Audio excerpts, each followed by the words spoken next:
Welcome to Artifacts in November. Phill, Lindsay, and Zahn welcome choral music master Dale Warland, dance maven John Munger, media education meisters John Fillwalk and Brad Chisholm, plus a dramatic reading from a new Minnesota screenplay, Chattel. All this and more on the November edition of Artifacts. Next.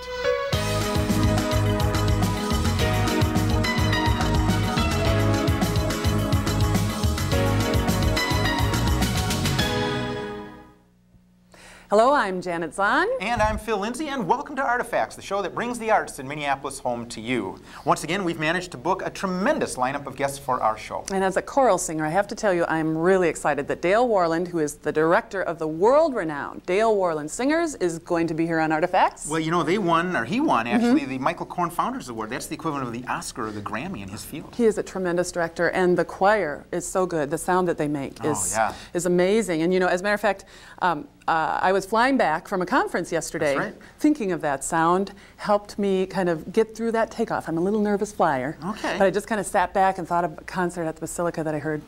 And smooth sailing. Smooth sailing? Well, that's pretty good. Yep.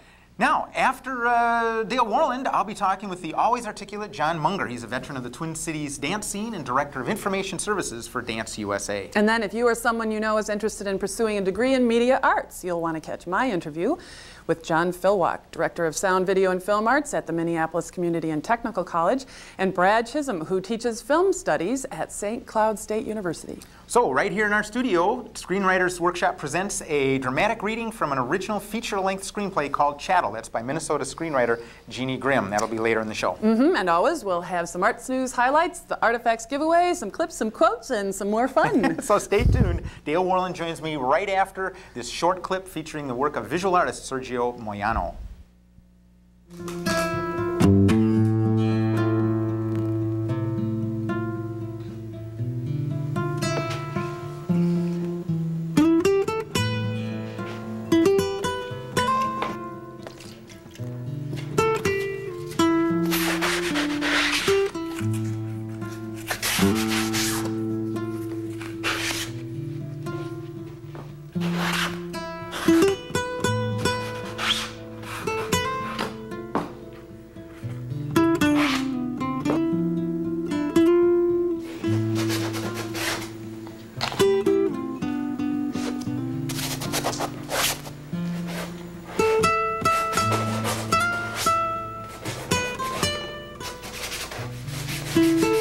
Working on the floor because in a way I am more involved with the canvas, you know, I can be part of the canvas, part of the painting. Sometimes I'm building a little bridge, you know, when it's a kind of a big canvas, I'm building a little bridge and I'm in the middle of the bridge, you know, trying to reach into that corner over there, and it is a kind of a dancing too, you know, because I let myself go with the move, with the energy, and, you know, it depends, you know, if I'm having a brush on my hand, or if I'm having a squeegee in my hands, or if I'm having a rag in my hands, you know, the approach and the motion, and, you know, it's different all the time, you know.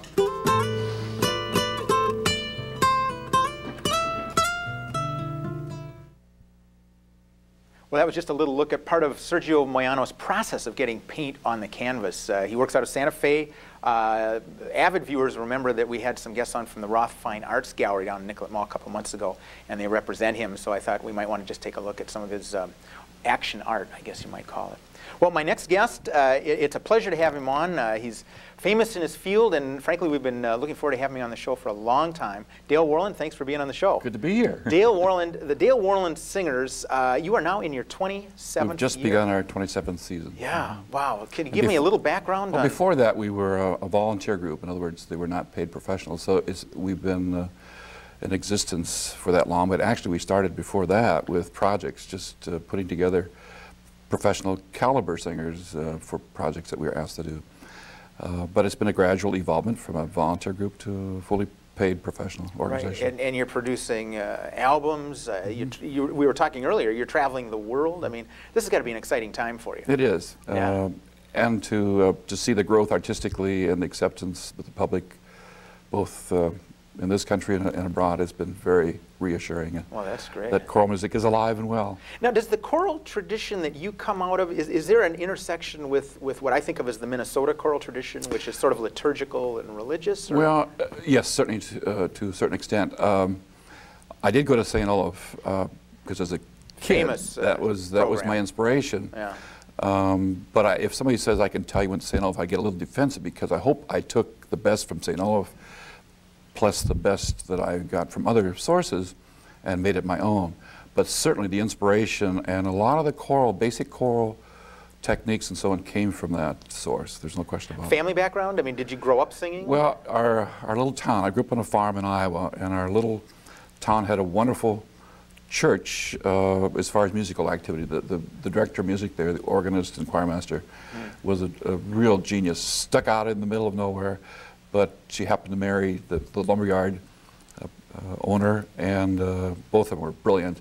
And we had singing every week in this church that was, there again, an inspiration. I took my first piano lessons from this woman.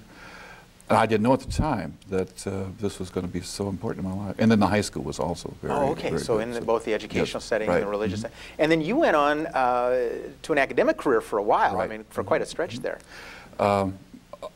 I taught at McAllister from 67 until 85. And it was in 72 during that time that I started doing these professional projects. And it came to a point where I couldn't do both. So I had to resign. Was it a hard choice? I mean, to leave academia? It was because of the security of it all. Right. Anybody in the arts realizes that and especially nonprofit, that you're dependent on a lot of things. And I had 2 children in college, so it was a risky time. But I don't regret it 1 minute because it's given me an opportunity to do things that otherwise I would not have been able to do. Well, I think it is easy to kind of run the tape backwards. Well, 27 years, of course. I mean, it was predetermined. But you know, those first years, you took the risk. Plus, I'm doing probably more teaching now than ever. Is that through your rehearsals, workshops that we do, summer institutes. So the teaching has not stopped at all. It's probably increased. Wow. Where do you find the singers? How do they come to you, or how do you get them? Well, we announce that we have openings, and they send resumes. We screen those, and we go through a very elaborate audition process, because building that instrument is the key. Right. And a lot of conductors can miss a very important cornerstone to a good choir. Of course, they will all agree that, sure, your singers are very important, but that audition process is very critical, and we do what I consider a very thoroughgoing job. After the resume, if you're interested in the technical absolutely. stuff, No, I am. I want to know how you... We have a preliminary audition where everybody does at least 2 solos in contrasting styles, 1 in foreign language, of course. And then the second part of that preliminary audition, we are very concerned about both their innate and their developed skills as a musician. Do they have a good ear? Can they read? We do a lot of contemporary music, and we have to do things very quickly. So sight reading abilities are critical to a professional paid position. Wow. And then the third thing, I look and try to decide, could I live with this person for a year? It's one thing to have a good singer, but can you work with that person? Right. Then we have a second level that's the crucial one. The people that make it through that preliminary audition come to a second, what we call a recall audition, and I turn my back and I listen to voices in various combinations, individually and in combination. And we put together then what we think is the best And section. you literally turn your back just so Turn that my you back. can hear the voices. I call off the numbers. I say number 1, number 2, number 1 and 2 together, 3, 4, and 6 together, and eventually I get not that you have a perfect unified sound, because I think you can have a negative effect there too, but you want to know that you can make a section out of that. And there's certain sections that are more critical than others. The soprano section colors the whole choir, so that's the one I have to be fussiest about. One voice can ruin the whole sound of the choir. Very interesting. And you mentioned that you have these folks sing a couple of things from different styles. Yes. And there's one thing I noticed in doing a little research on you is that you have a fairly eclectic canon here. I mean, you'll do the folk music, you do the classical. How do you what is the range of the genres that you sing, that your company works on? Our mission, and my personal mission, is new music. So 20th century has been our thing. A cappella, and I would say American. We work very hard to support new American music. But at the same time, because that music is so challenging and the styles are so different within the 20th century, we are able to jump into the classic or the Baroque, Romantic periods. And, But we do a lot of variety, I guess you'd say, with the choir, and we pride ourselves, I think, on the flexibility that we do have. I want to talk in a moment about some of the projects you've got coming right up here this holiday season and things. How do you decide what to do, what works to pick? In other words, you curate your season, as it were. Do you sit down about this time of year or the late summer and say, here's what I want to do for the next 9 months? How do you? We're starting right now programming for next season. So for a year from now? A year from now. Okay. 98 and 99 was done back in January and finished in the early spring. So you've worked that all out, yeah, that far in advance. Yeah, we have to do that for a lot of reasons. Programming is one of the most difficult things I do, and I tend to spend more time at it than practically anything else other than score study. You can throw a program together very easily and come up with something that'll be okay, but to do something that will end up being a real contribution, there's a balance. You have to work on what you want to do inside yourself, balance with what should the audience hear, what will they accept, so that there's that accessibility question always. And I suppose a certain amount is just the capabilities of the folks you've assembled. Certainly. Although they're all of a high quality, there's probably just a certain range of we're at the point now best. that, without sounding like we're superhuman, we can sing almost anything. Is that right? Cut anything. With time, you have to realize we usually have only 6 rehearsals plus a dress performance for every given project, and that's difficult. That sounds tight, actually. It's very tight. Yeah. We barely get through the music, and we have to perform. So you've got to have a caliber of singer that can cut it, and you've got to plan your rehearsals very carefully. Absolutely. And your programming. Yeah. But programming, you've hit on something that's terribly crucial, because what you become as a conductor depends on the music you pick. Your singers, they will develop to whatever degree they are, depending on the repertoire. If you feed them comic books, they're going to be at that level. If you feed them Shakespeare, they're going to be at that level. Same with your audience. You have to kind of pull the audience along, depending. You have to be very careful not to hit them overhead too hard with things that are too way out.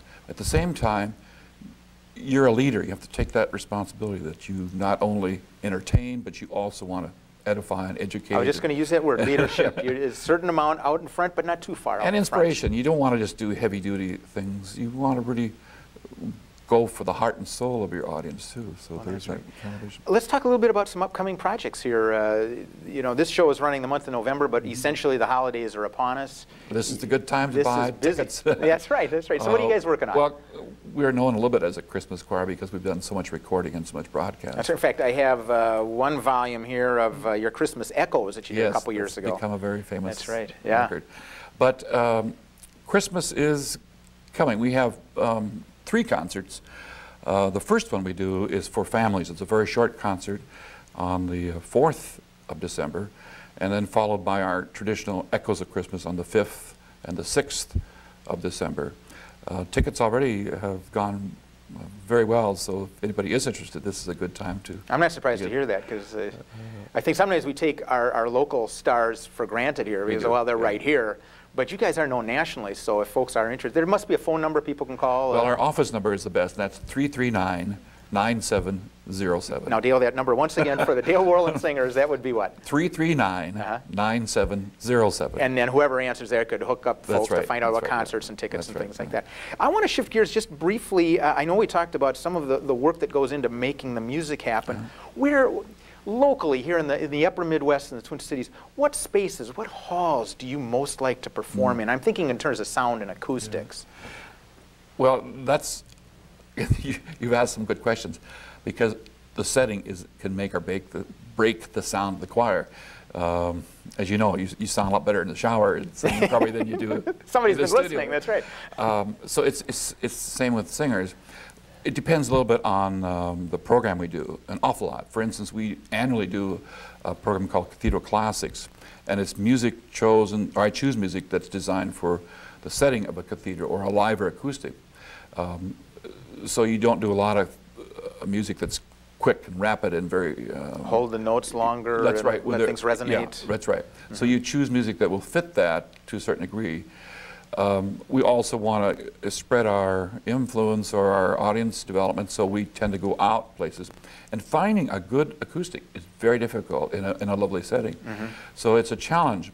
If I had my druthers, there are certain halls that I like best, but maybe they're too expensive too. Yeah. Orchestra Hall in town is marvelous, but very expensive. Right. It's a large hall, for one thing. It's a large hall, yeah. yes. But, and we used to do our concerts there. Our home now pretty much is Ted Mann at the University of Minnesota. Ted Mann Concert Hall is a great hall. It's a good size. It's got a nice acoustic that you can control with sound equipment they have. Right, I've seen them move, walls. yeah, yes. some of that. And the stage crew and the university has been so congenial to work with. So it's a great, that's become our home. Yeah, that's a comfortable venue, I think. Also, we have a little church in St. Paul, Nativity Church, that's very good with acoustics. And we do our national broadcast from there practically every concert. Well, that's great. Dale, we have run out of time. I thank you for sharing a little bit about your company and your work. Pleased to have you on the show. It's good to be here. That's great. Now, Janet and I will be back to bring you some arts news headlines, but first let's take a look at a clip from an independent short film created by a fine crew of Minnesota actors and filmmakers, including director Rick Dublin, writer John Schertz, producer David Hughes, and director of photography Jim Zabilla. Here's the opening scene from Bubblepac. Stay tuned.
Again, that was a scene from Bubblepac, directed by Rick Dublin. And for those of you who were wondering who was wrapped in Bubblepac for this scene, well, that's the Artifacts quiz for today. We'll tell you the answer at the end of the show. You'll just have to wait. Now, on to a little more serious business. Here are some arts news items in the news. A bit of Hollywood and maybe tutus are coming up to Northeast Minneapolis next year. Development rights recently were granted to TSI, that's a film production company, for property in the Sheridan neighborhood. TSI worked on movies such as Grumpy Old Men and Fargo. TSI will use the proposed facility to house equipment, the owner's personal residence, and, this is interesting, a classical dance studio. At a recent meeting of the Association of Film Commissioners International, commissioners from the United States moved forward with plans to form a federal film commission called Film US.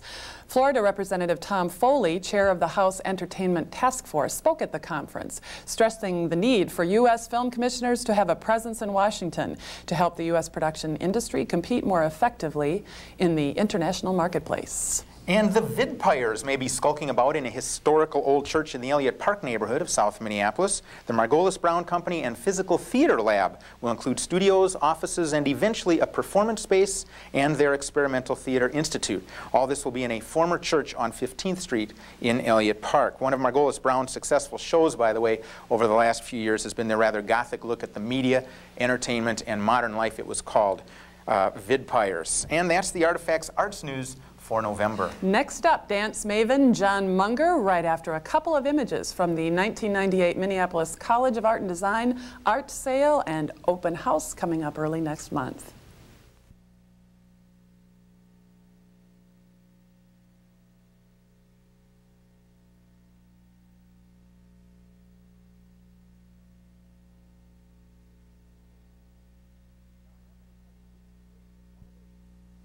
Now, I'm not going to tell you which is which, but one of those images was by Wanda Gog, the famous illustrator and Minnesota writer from Mankato. The other is by Todd Mitchell, one obviously being quite contemporary, and the other actually was done in the 1930s. So our articulate and sophisticated audience here on Artifacts will know which was which.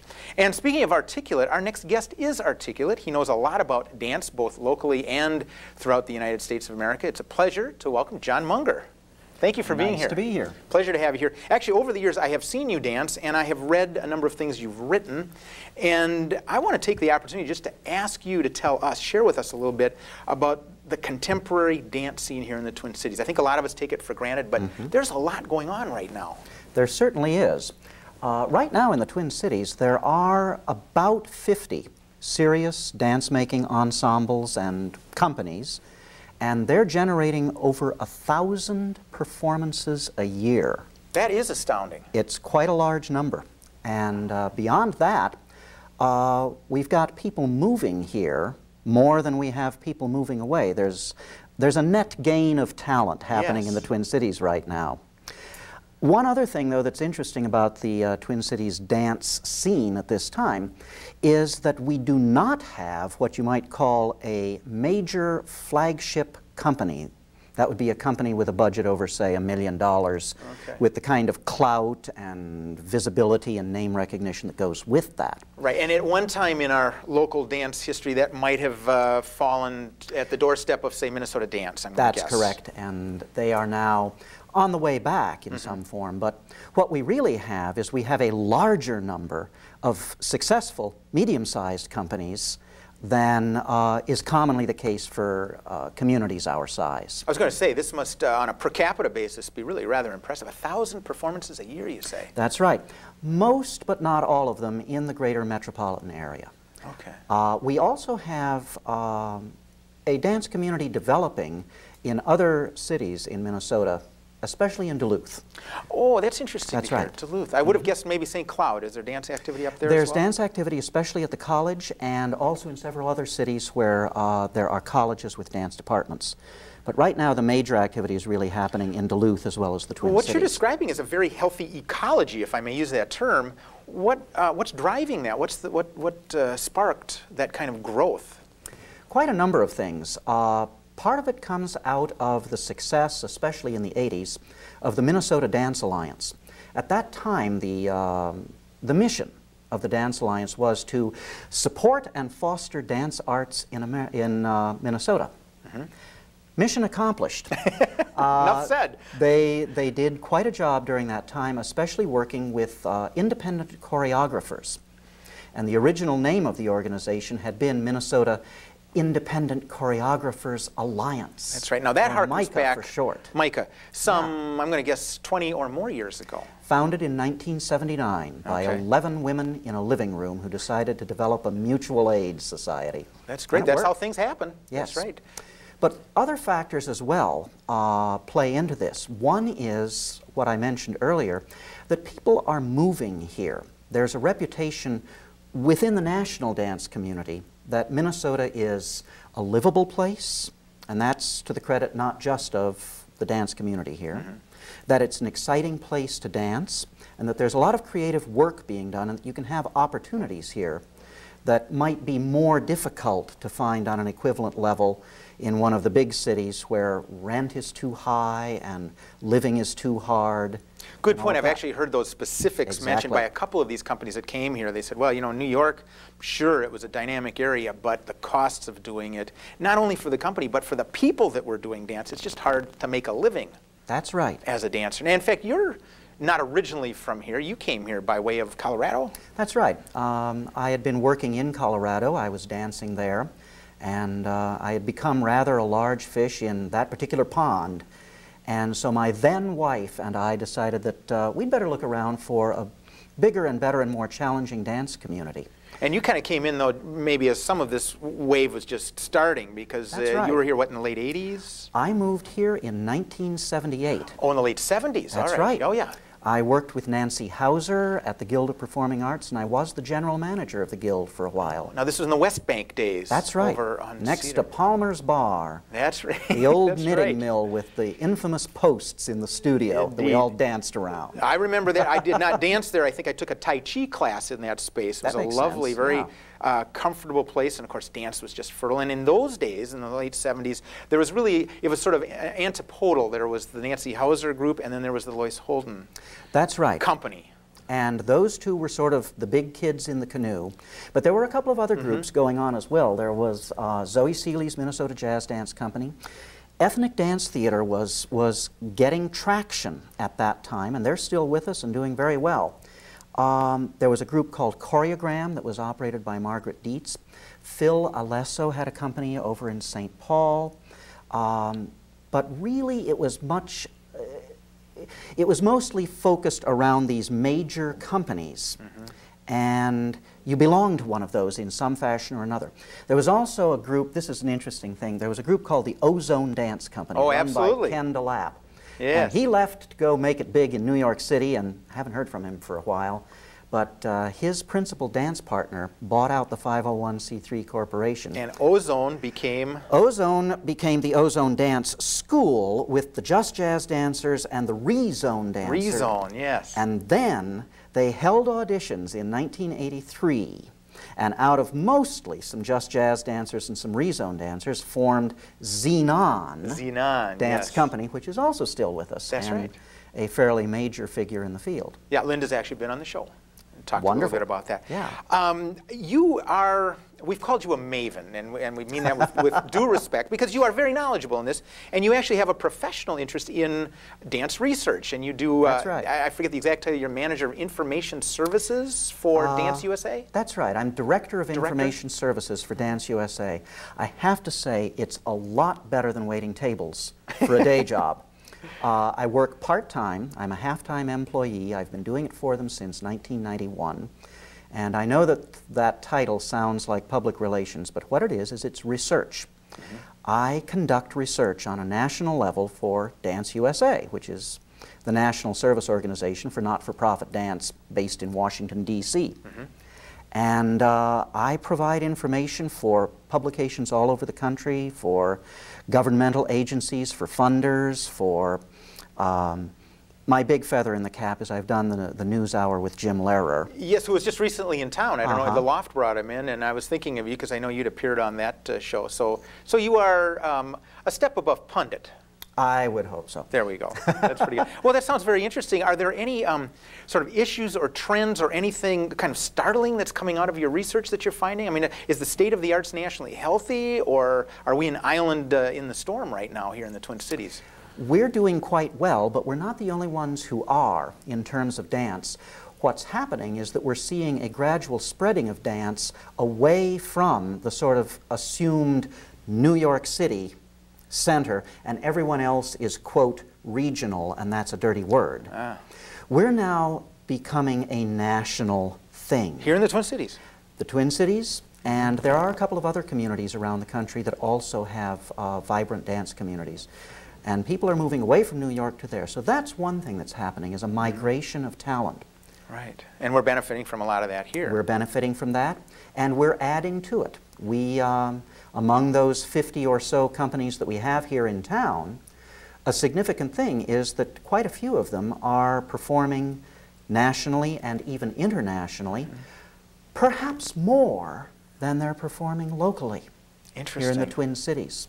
But you always get a chance to see a local company, but as you say, they may, most of their season, the bulk might be in greater Minnesota or regionally or around the country. Or nationally. Yeah. Or even internationally. That's right. That's right. See, we're coming out of a period of change in the dance world here in the Twin Cities, and it's change which has been accomplished. It's something that has happened recently, but it's happened. And the things I told you about how many companies there are and how many performances they're doing, these are all signs of that change.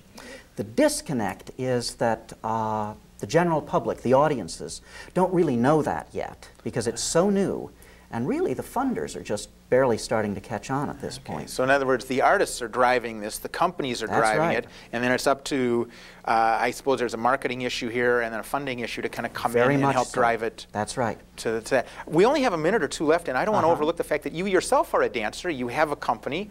What projects are you working on? Well, I'm headed for a self-produced full evening at Studio 6A the last 2 weekends in January. I've been making a lot of new work. Half the concert will be new work. And I'm bringing back 5 solos from 15 years of choreography that are the best 5. Kind of a retrospective here of Kind of a John retrospective, Munger's. and that's the second half of the concert. Okay. The whole thing is called Customs and Outcasts, and it has to do with small groups and with individuals. Last 2 weekends in January, my ensemble is called the Third Rabbit Dance Ensemble, so watch for it. That sounds great. And when you say Studio 6A, that's in the Hennepin Center for the That's Arts, right. downtown Minneapolis. Uh-huh. John Munger, a pleasure to learn just a bit about what's going on in the arts here in the dance community. Thank you very much. Now, still to come on Artifacts, John Fillwalk and Brad Chisholm join Janet to talk about mastering media in Minnesota. But first, a look at an excerpt from Ramona by Kella Prill. She's a student at Minneapolis Community and Technical College. Take a look.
Welcome back, everybody. I'm Janet Zahn, and again, you just saw a clip that was directed and produced by Kella Prill, who's a student at the Minneapolis Community and Technical College here in the Twin Cities, and that is just kind of an introduction to the segment here today on mastering media in Minnesota. This is what I want to talk about. This is a brochure that was recently published by my office, and it's an education guide to all of the various programs in film, video, recording, multimedia, computer animation, broadcasting, and other media arts.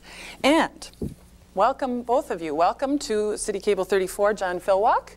Thank you. John is with the Minneapolis Community and Technical College. You are director there of sound, video, and film arts, correct? Mm-hmm. And Brad Chisholm from St. Cloud State University. Hi, Janet. And you teach film studies there. That's right. Welcome. Well, I just would like to talk a little bit today about mastering media in Minnesota. Can a student here in Minnesota get what they need to work in this business? I'll address that to both of you, or whoever wants to speak on that first. Okay, go ahead. Okay. Yeah, I think the state has a lot of resources, whether it's universities, colleges, media centers, and that, a lot of grant opportunities as well. So it's a pretty rich place, I think, to actually study media in the country. And I think when you look at how Minnesota does nationwide, it's very favorable in terms of what we have to offer here.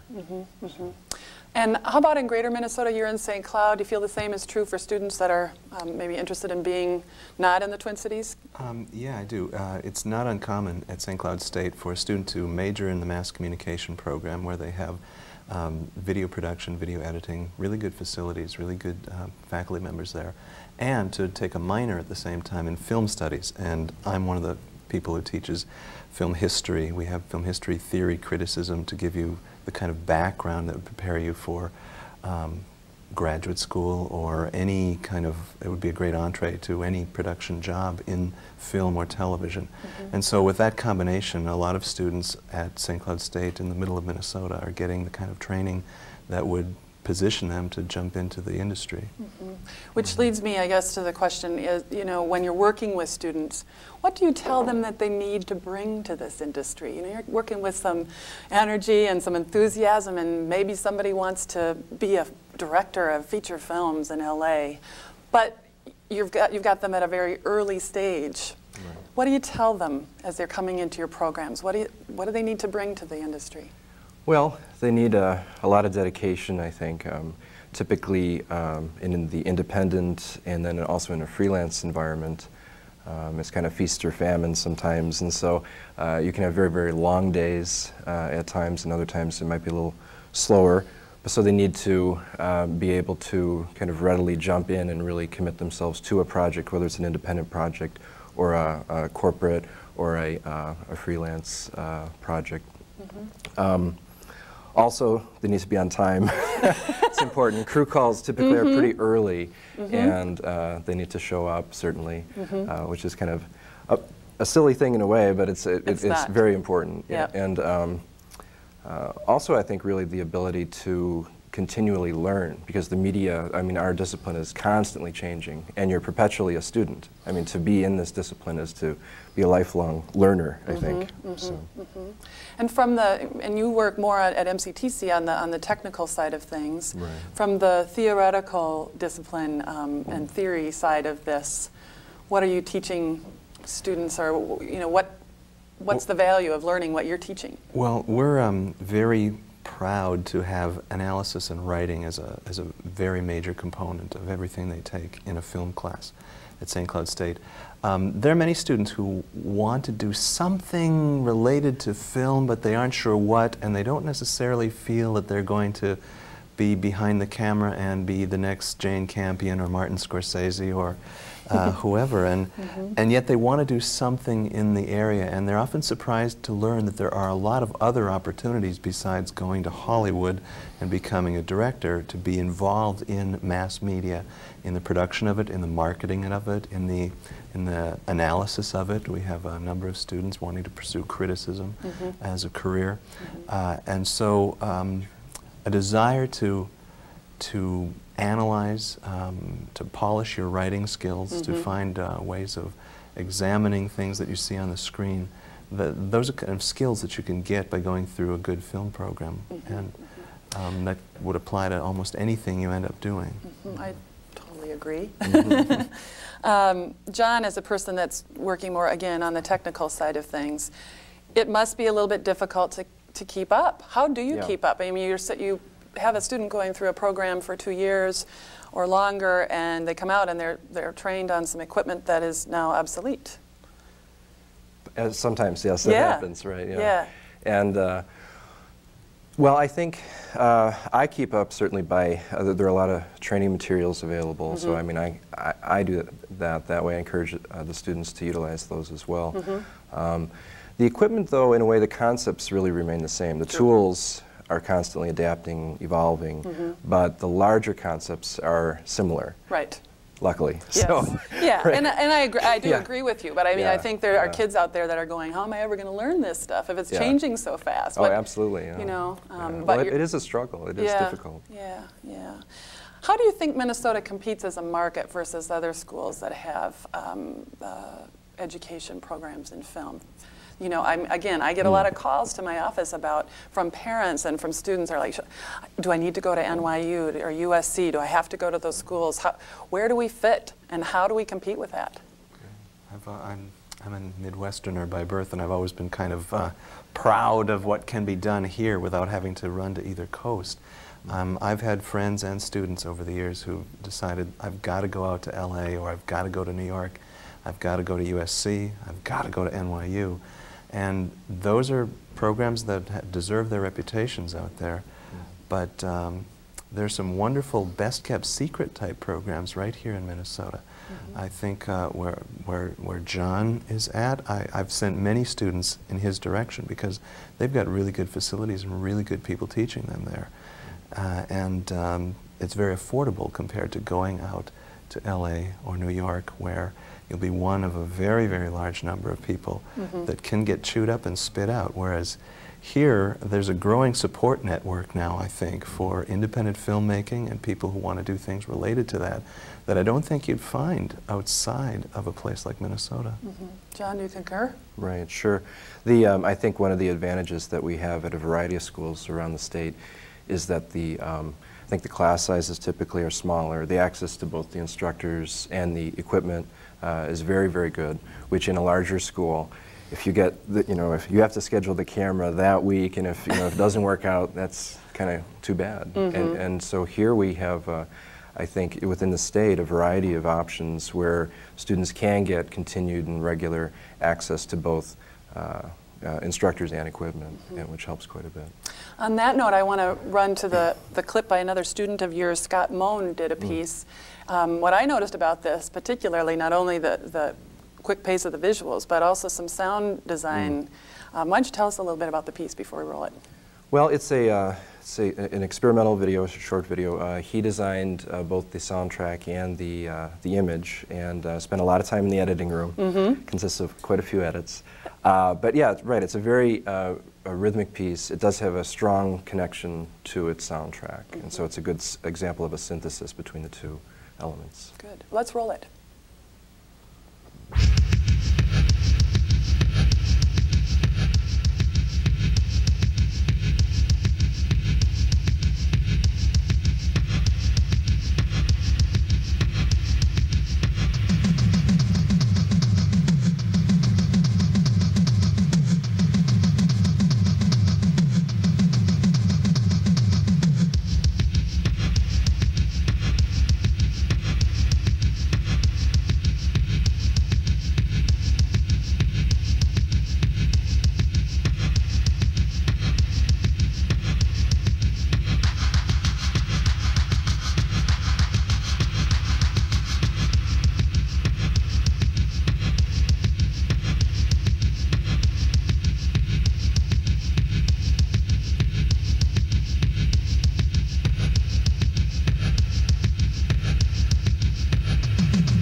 That was called Pulse. And there was quite a pulse to that by Scott Moen. I guess the last thing I want to cover with you, if we have some people who are watching, some parents or students, even students that are in junior or senior high that have an interest and maybe even a passion already for film or video or music. These fields that are very creative, technical, there's a lot of things. What would you, how would you advise them to pursue those interests even now that they're still in high school and, and then thinking about moving on? What would you tell somebody? Well, I think a good place to start certainly is the guide that you published. I mean, it really does, I think, as it was pointed out earlier, kind of enlighten us about some of the best kept secrets here. So I think contacting some of the schools initially to see what they have to offer, have information sent out, would be a good start. And I would stress that when a student gets to a college, that they go beyond what's offered in the classes. Of course, they're going to learn important things in the classes, but to work on crews of productions that are happening in the area, or to make contacts, which we as faculty members try and encourage, that would enhance their education and their chances of really succeeding career-wise once they have the diploma in their hand, because it's not a good idea to get your diploma and then to go and say, okay, now should I write up my resume? Right, here I am. Bad timing there. You're already here once you start your education. And that is, I do want to mention too, that is a component of this of this booklet. There's a section in the back called Get Connected. And that's something that I talk to, when I'm talking with students too, I think it's really important. It's really easy. There are so many people in the industry that I think are willing to spend a little time. I also encourage them to have their questions ready and, to use their time well, but to talk with people, to look through this book, to call you folks and say, even if you're in junior high, say, I'm interested in this. Sure, absolutely. What should I be doing? I think that would be great. So I appreciate your willingness to be resources and also your willingness to come and share some insights on this today. Appreciate your time. Thanks very much. Thanks for having us. Coming up next, we welcome Edna, Duncan, and Jeanne Grimm to our studios. They'll be reading from the screenplay Chattel, which was also written by Jeanne Grimm. Enjoy. Inside the hen house, Mary approaches the hen house carrying boards, hammer, and nails. She's still visibly stooped from the lashes of New Year's Day. Her customary driver's whip is tucked in her belt. Will backs out of a hole in the fence, 2 chickens in tow. Mary stumbles over him, scattering the things she was carrying. Will, you got to be careful. Master Bake find out I seen you stealing property, he make me use this thing. That's right, Mary. I'll be careful. Next time you won't see nothing. He heads out, still carrying the chickens. Mary goes into the hen house yard. She's angry, her eyes brim with tears. She throws down her supplies with a clatter and attacks the hole in the fence. Inside the hen house, Amy is gathering eggs. She hears the clatter and comes to the door. She sees Mary, who quickly hides her distress and comes on out into the yard. In the yard, Amy pulls a leather pouch out of her pocket. Mary, I got a picture Easter drew. He gave it to me just before they took him away. Mary unwraps the thongs and unfolds a piece of parchment she finds inside. There's an ink drawing of a big woman, a young couple, and a baby. There's you and me and Easter. He even put the baby in it. Tears spring into Mary's eyes again. She blinks them back, stares hard at the picture, then hands it back to Amy. She doesn't notice there's something else on the back. Easter said if I hold on to it, it'd get us all back together. Look, the only thing bring us back together is for me to go fetch him. You know where he is? Nope. But I done told the Lord, and he got to help me find him. I'm going too. I can't leave till spring thaw. By then you be big as Charleston. Spring thaw, a tiny chapel at night. A magnolia tree is in full bloom. A sign on the front of the chapel says, Black Friday.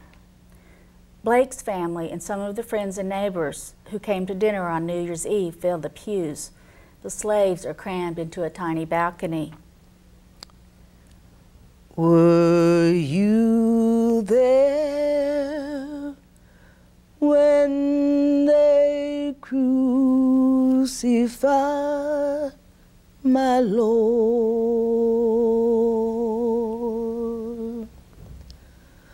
Were you there when they crucified my Lord? The white people listen but don't join in. Oh,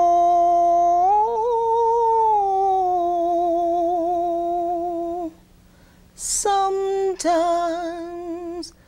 it causes me to tremble, tremble, tremble.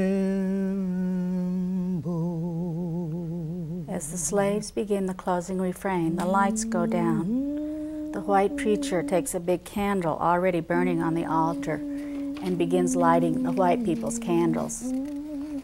In the balcony, way in the back, Mary slips through the darkness toward a door. Outside the chapel, we can still hear the slaves singing.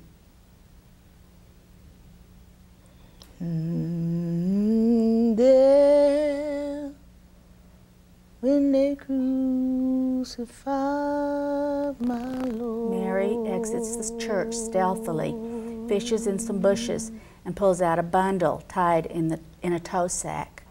A slave cabin. The cabin is deserted. There are a few things lying around.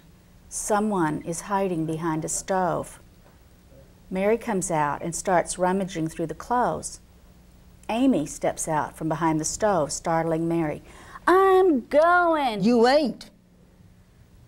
Outside the cabin, Mary comes out of the cabin dressed in Roscoe's funeral clothes. They're long enough, but a little tight. Amy is right behind her.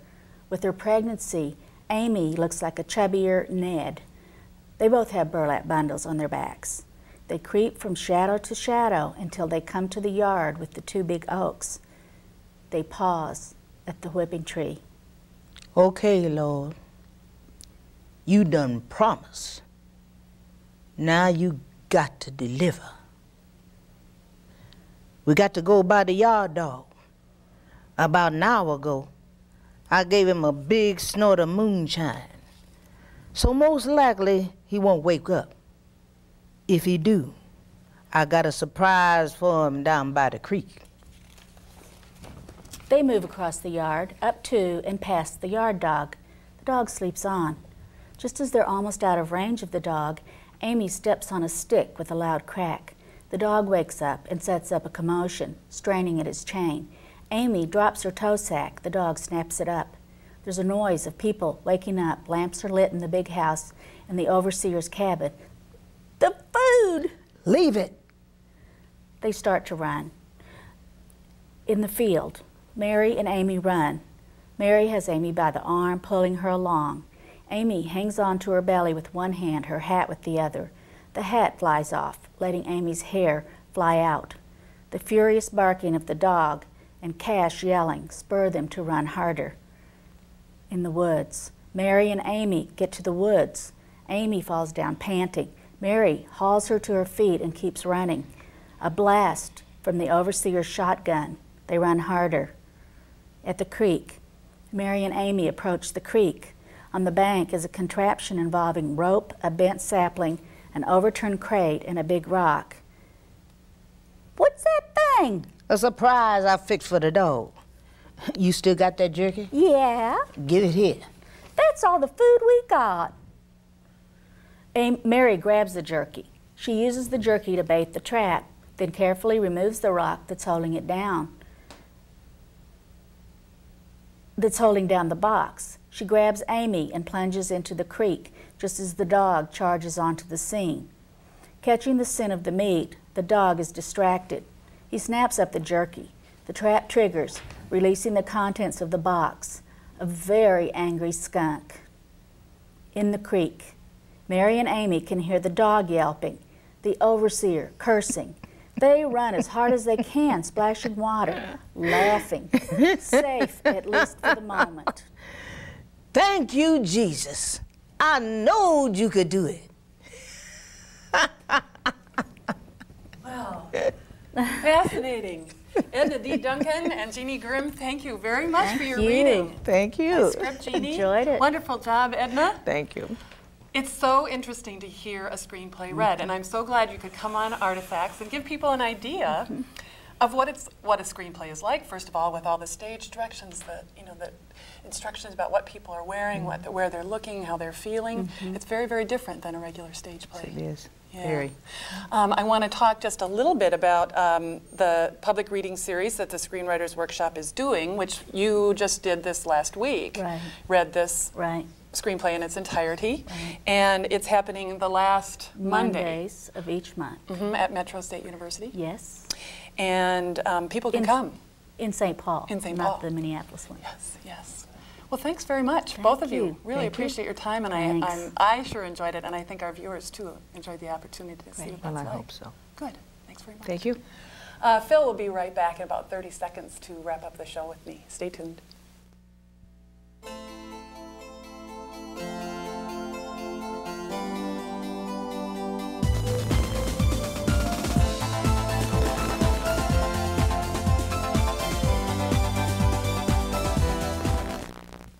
And we're back, Phil. We're back. Get away from that Bubblepac. Okay. But for now, anyway, I just want to mention, if you're interested in the public reading series of the Screenwriters Workshop, there's a phone number to call, 612-824-9794. That's the Screenwriters Workshop public reading series. You're next. Oh, Phill. sorry. This is fun stuff. I get into that stuff. Okay, now I get to do this. A couple of things that are going on. That is fun. Try and get them in a row there. Okay. I want to mention that the Basilica of St. Mary in downtown Minneapolis is having their 4th annual Icon Festival. That includes things like the Rose Ensemble of Early Music. They'll have a choral concert. That's going to be a neat one.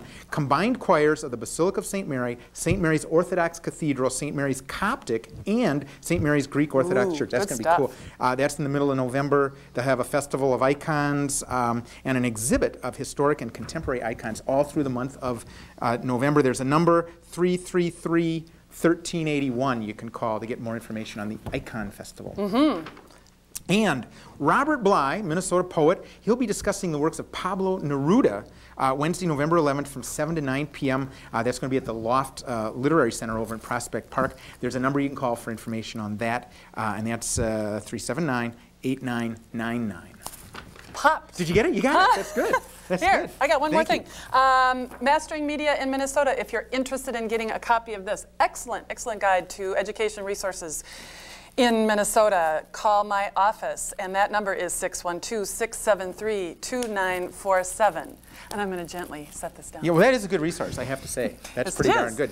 Yep. Well, folks, I think it was a good show. Yes, it was. I learned a few things, and stay tuned. Underneath the calendar events that we run at the bottom of the show, you're going to hear a tune, the Wexford Carol, by the Dale Warland Singers. Very neat kind of thing. Beautiful piece. And of course, we do have this Bubblepac here for a reason, because we had a quiz earlier on the show. Yeah, who was wrapped? Who was that guy wrapped in Bubblepac? It was our good pal, Arnie Fogel. Poor Arnie. Yeah, I think he had fun, though. Yeah, well, I'm having fun now. I am too, I am too. I would have auditioned for that if I could have. Me too. If you want to find out more about the guests that were on the show or any ideas you've got for artifacts, call us at the City Cable 34 hotline. You know the number. I do. 673-2234. Give us a ring, and we'll see you next time. We shall, if we get away from this Bubblepac. That's right. My name is Jeanne Zahn. Thanks for watching. And I'm Phill Lindsay. We'll see you next time. Can you get that? I can't get them in a line. It's like... It is hard.